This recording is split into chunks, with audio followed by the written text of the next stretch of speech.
Hello my dear students. आज जो हम करने वाले हैं वो करने वाले हैं स्कैनर्स के क्वेश्चंस करने वाले हैं।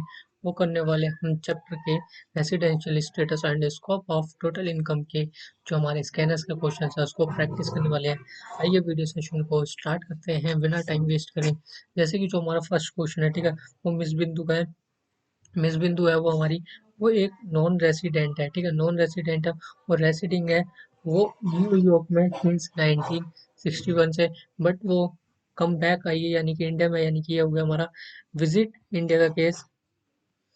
ये हो गया हमारा विजिट इंडिया, विजिट इंडिया का केस हो गया, यानी कि इंडिया के अंदर हमें आ रही है 19 फरवरी को, ठीक है, फॉर परमानेंट सेटलमेंट के लिए आ रही है, परमानेंट सेटल होगी इंडिया के अंदर में।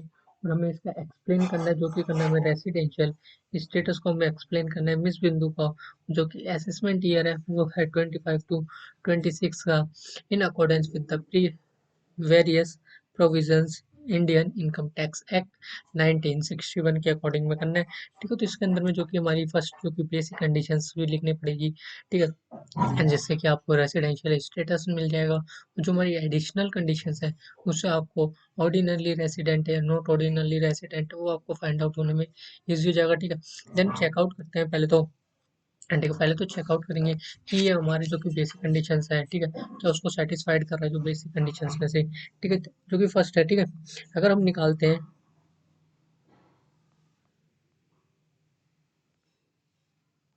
अभी हम फर्स्ट निकालेंगे, ठीक है, तो वो निकालेंगे जैसे कि हमारे जो कि स्टेटस निकालेंगे, ठीक है, जैसे कि 23 और 24 का, 23 और 24, ठीक है, इसका निकालेंगे जो कि नंबर ऑफ स्टेज है, ठीक है, तो इसके अंदर में तो ये पूरे ईयर इंडिया के अंदर ही स्टे है, 365 डेज का स्टे है इंडिया के अंदर में। जो कि नेक्स्ट है हमारा 22 एंड 23, तो 22 और 23 के ईयर्स में देखेंगे, ठीक है, जैसे कि वो 19, जो 19 है,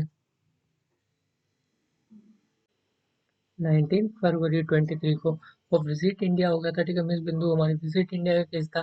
ठीक है, तो वहां से आपको कैलकुलेट करना है, ठीक है, एक तो हमारा फुल मंथ हो जाएगा, जैसे कि मार्च का हमारा फुल मंथ एंड फरवरी के, ठीक है, 11 डेज तो आपका हो गया 41 डेज के लिए, ठीक है, आगे 41 डेज जो कि टोटल स्टे इन इंडिया में होगा, तो वो आएगा 406 डेज का आपका, जो कि हो गया विजिट इंडिया में, यानी कि स्टे हमारे इंडिया के अंदर में। ठीक है, इसके अंदर भी जो कि बेसिक कंडीशंस आती है, ठीक है, जो कि basic conditions,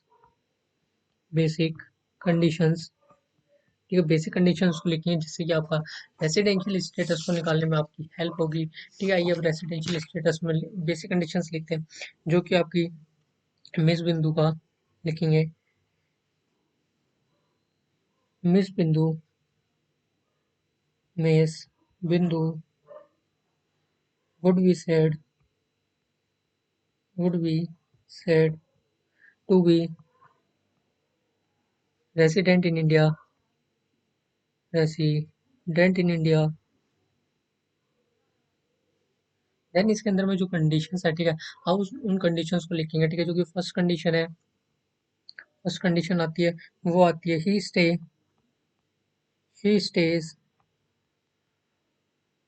for 182 days, 2 days or more during previous year, previous year और, ठीक है, फर्स्ट कंडीशन क्या है, 182 डेज के लिए स्टे होना चाहिए या फिर उससे ज़्यादा के लिए स्टे होना चाहिए इंडिया के अंदर में। जो हमारी सेकंड कंडीशन है बेसिक कंडीशंस की, ठीक है, वो आएगी 365 डेज, 365 डेज डेज और मोर during during for previous year, यानी 4 प्रीवियस ईयर में से, ठीक है, 365 डेज के लिए वो इंडिया के अंदर स्टे होना चाहिए। नेक्स्ट लिखें इसी के आगे, इसके अंदर जो हमारी सेकंड कंडीशंस है उसके अंदर में हमारी दो कंडीशंस बनती है, ठीक है, नेक्स्ट आएगा हमारा immediately, immediately immediately preceding, preceding relevant, relevant relevant previous year and has been in India, has been in India for for at least at least 60 days in the previous year previous year. ठीक है, जो कि हमारी first condition क्या है, 182 days या उससे ज़्यादा के लिए आपका रेसिडेंट सॉरी स्टे होना चाहिए इंडिया के अंदर में। सेकंड कंडीशन है 4 ईयर में से, जो कि प्रीवियस 4 ईयर में से 365 डेज के लिए इंडिया के अंदर स्टे होना चाहिए। वो दोनों जो हमारी सेकंड कंडीशन है उसके अंदर एक और कंडीशन आती है, वो आती है आपको एटलीस्ट जो प्रीवियस ईयर में से 60 डेज का आपका स्टे होना चाहिए। ठीक है, जो कि हमने अभी कैलकुलेट करा था स्टे। ठीक है, जो कि आपका निकल के आया था टोटल स्टे इन इंडिया में, वो आया था 406 डेज का निकल के। तो जो हमारी फर्स्ट कंडीशन है 182 वाली, ठीक है, तो इसको सेटिस्फाइड करता है। ठीक है, तो इसको ये आ जाएगा हमारा रेसिडेंट रेसिडेंशियल स्टेटस।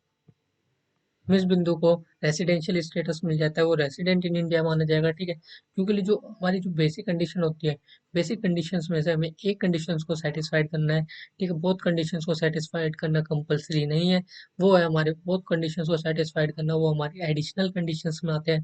ठीक है, अब एडिशनल कंडीशंस को लिखते हैं। ठीक है, एडिशनल कंडीशंस की तरफ चलते हैं, जो कि आता है हमारा, लिखेंगे एडिशनल कंडीशंस। अब राइट डाउन करेंगे अब एडिशनल कंडीशंस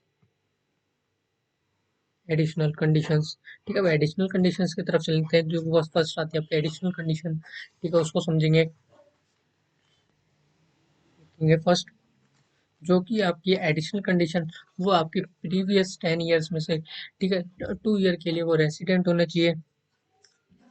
लिखेंगे फर्स्ट एडिशनल कंडीशंस को, resident in India resident in India resident in India in two out of 10 previous year. She is resident in 23 to 24 only।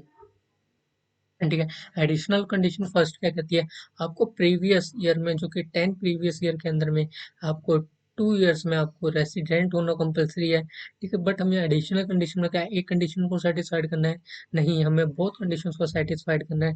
ठीक है, सेकंड कंडीशन को write down करेंगे। Second condition second condition आती है state for 730 days 730 days 730 days or more in 7 previous year preceding preceding relevant relevant previous year. यानी कि जो कि सेकंड कंडीशन है, यानी कि आपको जो कि आपका प्रीवियस ईयर प्रेसिडिंग होगा, जो कि रेलिवेंट में है। ठीक है, रेलिवेंट प्रेसिडिंग प्रीवियस ईयर, जो कि 7 ईयर्स में आपको 730 डेज के लिए आपको स्टे होना आपको इंडिया के अंदर में। देन आपका जो कि आपको माना जाएगा ऑर्डिनरी रेसिडेंट। ठीक है, और इन दोनों कंडीशन आती है। ठीक है, जो कि एडिशनल कंडीशन है। ठीक है, जो कि फर्स्ट कंडीशन क्या कहती है, 10 ईयर्स में से आपको 2 ईयर्स में, ठीक है, आपको इंडिया के अंदर स्टे होना है। सेकंड कंडीशन कहती है 7 ईयर में से प्रीवियस 730 डेज के लिए आपको इंडिया के अंदर स्टे होना है। ठीक है, बट जो कि हमारे निकल के आता है कंक्लूजन लिखेंगे, जो कि आपका कंक्लूजन निकल के आता है, वो आता है क्योंकि हमारी एडिशनल कंडीशन है। ठीक है, उस कंडीशन को सेटिस्फाइड नहीं कर रहा है, जो हमारी बेसिक कंडीशन है उसको सेटिस्फाइड कर रहा है। ठीक है, तो हमारे क्या होगा, बट जो कि हमारे बेसिक कंडीशन से क्या निकलता है, हमारा रेसिडेंशियल स्टेटस। ठीक है, तो वो हमारा रेसिडेंट है। ठीक है, जो मिस बिंदु है वो हमारी क्या है, रेसिडेंट है। एंड जो हमारे एडिशनल कंडीशंस में हमारे सेटिस्फाइड नहीं कर रहा, तो ये हमारा नॉट ऑर्डिनरली रेसिडेंट, यानी कि resident but not ordinarily resident. ठीक है, तो ये आ जाएगा हमारा, लिखेंगे she does not she does not satisfied satisfied both conditions both conditions therefore therefore she is she is resident and not ordinarily not ordinarily resident। ठीक है, आपका कंक्लूजन हो गया। ठीक है, हमारे बेसिक कंडीशंस को एक कंडीशंस को सेटिस्फाइड कर जाता है तो क्या मिल जाता है उसे रेसिडेंशियल स्टेटस, और एडिशनल कंडीशंस के अगर दोनों कंडीशन सेटिस्फाइड कर जाता है तो उसे ऑर्डिनरी रेसिडेंट का स्टेटस मिल जाता है। ठीक है, बट जो हमारी एडिशनल कंडीशन है उसको सेटिस्फाइड नहीं कर रहा है, देन आपका हो गया resident and not ordinary resident हो गया इस बिंदु का स्टेटस। ठीक है, अब नेक्स्ट क्वेश्चन पे चलते हैं। ठीक है, question number second.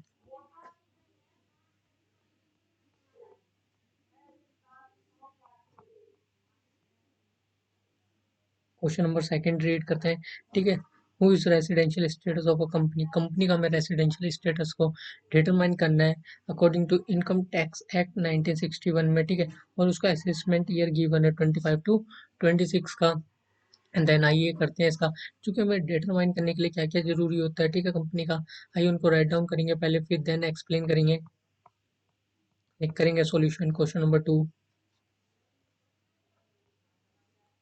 Question number two का सॉल्यूशन करेंगे। ठीक है, तो आएगा आपका जो कि लिखेंगे rules to determine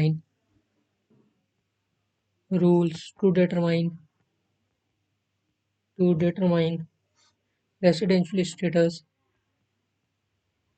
residential status status of companies section 6 subsection number 3। ठीक है, section number 6 sub section number 3 के अंदर में जो कि हमारा जो कंपनीज का रेसिडेंशियल स्टेटस को फाइंड आउट करते हैं वो इसके अंदर में डिफाइंड है। ठीक है, तो कौन कौन से हैं। ठीक है, फर्स्ट जो कि है कि जो फर्स्ट आता है इसके अंदर में वो आता है it is an Indian company. ठीक है, फर्स्ट जो वो इंडियन कंपनी होनी चाहिए। और सेकंड है इट्स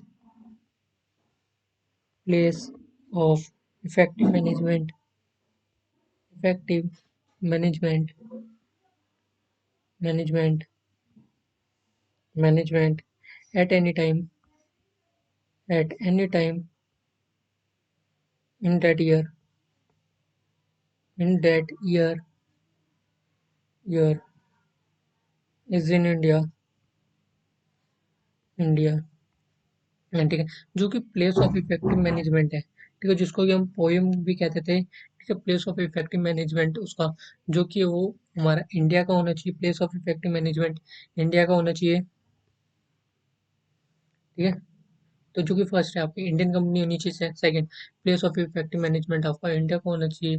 ठीक है, ये आपका इससे आपका रेसिडेंशियल स्टेटस निकलता है कंपनी का। ठीक है, और इसके बाद जो कि बात करते हैं। ठीक है, इसका एक इम्पोर्टेंट चीज़ याद रखिए जो कि कंपनी का होता है। ठीक है, जो कंपनी का हम जो रेसिडेंशियल स्टेटस निकालते हैं। ठीक है, तो वो कभी भी हमारा ऑर्डिनरली या फिर नॉट ऑर्डिनरली नहीं होता है। इस चीज़ को आप याद रखेंगे। ठीक, a company can not be ordinarily and not ordinarily. कभी भी कंपनी ऑर्डिनरली या नॉट ऑर्डिनरली नहीं होती है। और जो कि हाँ, ठीक है, अब नेक्स्ट क्वेश्चन पे चलते हैं। Question number three.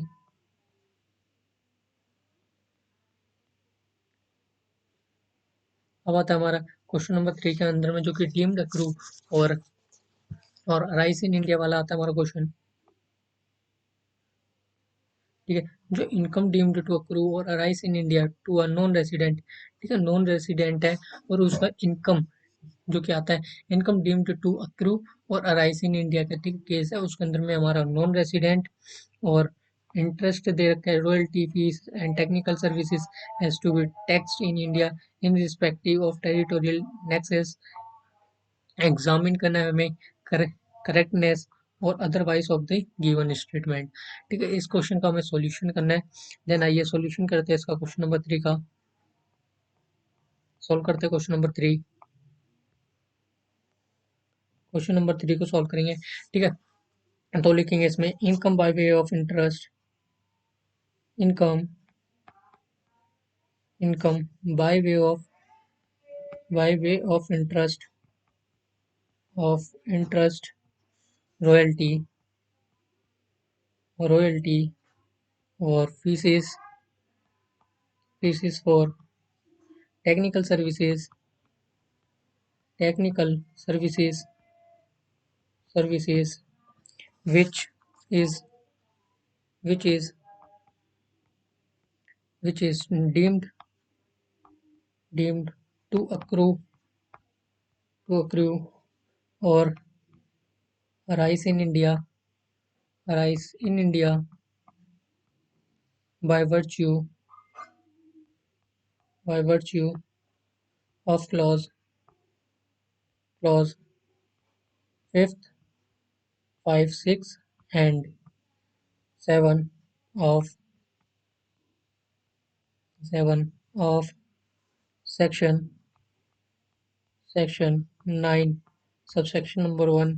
ठीक है, उसके अंदर में आती है जैसे सेक्शन नंबर 9 हो गया, सब सेक्शन नंबर 1 उसका क्लॉज 5, क्लॉज 6 एंड क्लॉज 7 है। ठीक है, तो जो कि ये राइट डाउन करता पहले, देन आपको एक्सप्लेन कर दूंगा। Shall be included shall be included in the total income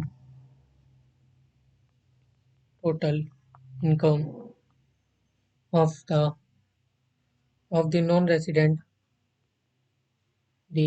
non-resident non-resident whether or not। ठीक है, जैसे कि जो हमें अक्रू यानी कि जो accrue income deemed to accrue और accrue and arise in India वाला केस है। ठीक है, उसके केस में क्या होता है, जैसे कि आपका इंटरेस्ट हो गया, रॉयल्टी हो गया, फीस हो गया और टेक्निकल सर्विसेज हो गया। ठीक है, तो उस केस में जो कि वर्चुअल आपके क्लॉजेस आते हैं 5, 6 एंड 7। ठीक है, जिसके अंदर में आपको जो कि सेक्शन में सेक्शन नंबर 9 का सब सेक्शन नंबर 1 उसके अंदर में डिफाइंड होता है। ठीक है, जो इसकी कुछ कंडीशन है। ठीक है, जो कि हमारा फर्स्ट आता है, लिखेंगे फर्स्ट फर्स्ट को राइट डाउन करेंगे। The non resident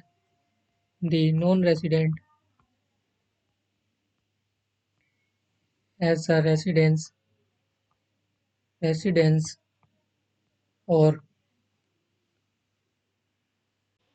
place of business और प्लेस ऑफ बिजनेस और और कनेक्शन इन इन इंडिया और second the non resident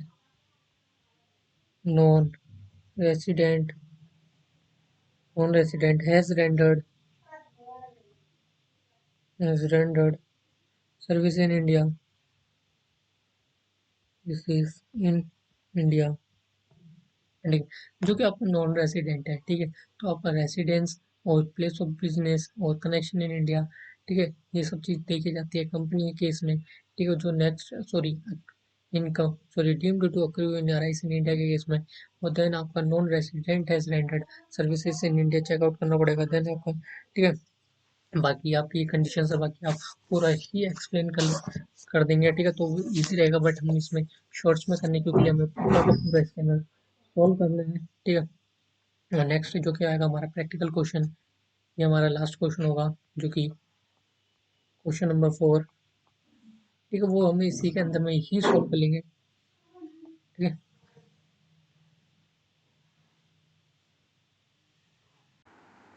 first is salary पे टू मिस्टर डेविड। जो मिस्टर डेविड है, ठीक है, वो है हमारा कनाडा के अंदर में वो सर्विस प्रोवाइड करता है। ठीक है, तो जो कि सिटीजन है, ठीक है, वो इंडिया का सिटीजन है। ठीक है, उसकी जो सैलरी है वो 15 लाख रुपीज़ की सैलरी है मिस्टर डेविड की, जो सेंट्रल गवर्नमेंट है वो पे करता है। ठीक है, मिस्टर डेविड को सैलरी पे करता है, बट जो कि वो सर्विस रेंडर्ड करता है वो करता है कनाडा के अंदर में। तो इसके अंदर बताएंगे कि ये हमारी टैक्सेबल होगी हमारी इंडिया के अंदर में, तो यस ये हमारी टैक्सेबल होगी। ये टैक्सेबल होगी हमारी इंडिया में एंड ये हमारे deemed deemed to accrue in India होगी। ठीक है, और ये हमारी deemed to accrue in India होगी, और जो कि हमारी टैक्सेबल होगी। ठीक है, इंडिया के अंदर में जो सेकंड आता है हमारा लीगल चार्जेस ऑफ रुपीज 7,50,000 के paid to mister Johnson a lawyer of London. ठीक है, वो लॉयर है जो मिस्टर जॉनसन है। ठीक है, वो लॉयर है लंदन के अंदर में। ठीक है, वो इंडिया के अंदर में विजिट करता है। ठीक है, सुप्रीम कोर्ट के अंदर में मान लीजिए किसी का भी जैसे केस है। ठीक है, वो केस है जो वो फाइल करा, वो इंडिया के अंदर में केस लड़ने आता है सुप्रीम कोर्ट के अंदर में। ठीक है, वो जो लॉयर है वो लंदन का है। ठीक है, जो कि लीगल चार्जेस जो कि उसे पे करते हैं, वो करता है मिस्टर जॉनसन को पे करता है 7,50,000 की। ठीक है, तो इसके अंदर हम बताएंगे कि ये हमारी टैक्सेबल इन इंडिया होगी इनकम में। तो यस, ये हमारी टैक्सेबल इन इंडिया होगी, ये वाली इनकम टैक्सेबल इन इंडिया। और ये होगी हमारी अक्रूड इन इंडिया होगी। ठीक है, it is accrued in India, accrued. ठीक है, और जो कि हमारा सी आता है, ठीक है, सी पार्ट जो कि रॉयल्टी पेड है। ठीक है, royalty paid to Rajiv are non resident by mister Mukesh are resident for a business carried on Sri Lanka. ठीक है, तो इसके अंदर हम बताएंगे कि ये हमारी टैक्सेबल इन इंडिया होगी या फिर नॉट टैक्सेबल इन इंडिया होगी। तो ये हमारा not taxable, not taxable in India होगी ये हमारी इनकम। ठीक है, ये हमारी नॉट टैक्सेबल इन, और ये हमारा होगा जो कि नॉन नॉन रेसिडेंट है। ठीक है, ये हमारा नॉन रेसिडेंट है, नॉन रेसिडेंट। ठीक है, हमारा नॉन रेसिडेंट का केस है, जैसे कि हमारी रॉयल्टी होगी। ठीक है, royalty paid by the resident to an, ठीक है, to an non resident in respect of carried on outside India में। ठीक है, आउटसाइड में, आउटसाइड इंडिया के अंदर ये सर्विसेज प्रोवाइड करता है, फिर रॉयल्टी मिलती है। ठीक है, बट वो हमारा नॉन रेसिडेंट है, so it is and not taxable in India. ठीक है, नॉट टैक्सेबल इन इंडिया। और ये हमारा आउटसाइड इंडिया होगा तो ये हमारा नॉन रेसिडेंट का आ जाएगा।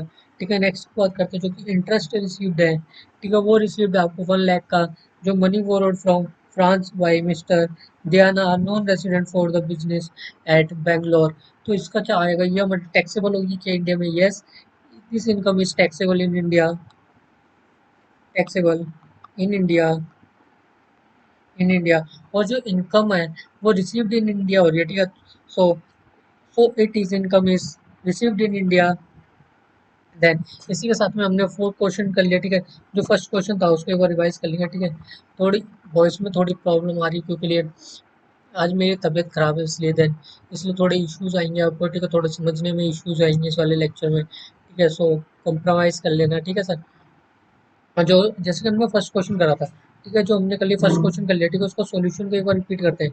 ठीक है, जो हमने पहले तो हमने वो फाइंड आउट करा था कि जो बेसिक कंडीशंस रहते हैं। ठीक है, तो जो कि फर्स्ट 23 to 24 था, उसका 365 डेज का रेसिडेंट था इंडिया के अंदर, और 22 और 23 में 41, यानी कि टोटल हमारा 406 डेज का रेसिडेंट था इंडिया के अंदर में। इसके अंदर में हमने बेसिक कंडीशंस को सेटिस्फाइड, और जो बेसिक कंडीशन है हमारी 2 कंडीशन है, अगर एक कंडीशन को भी अगर सेटिस्फाइड कर जाता है तो क्या कह देते हैं, वो हमारा रेसिडेंट इन इंडिया है। ठीक है, और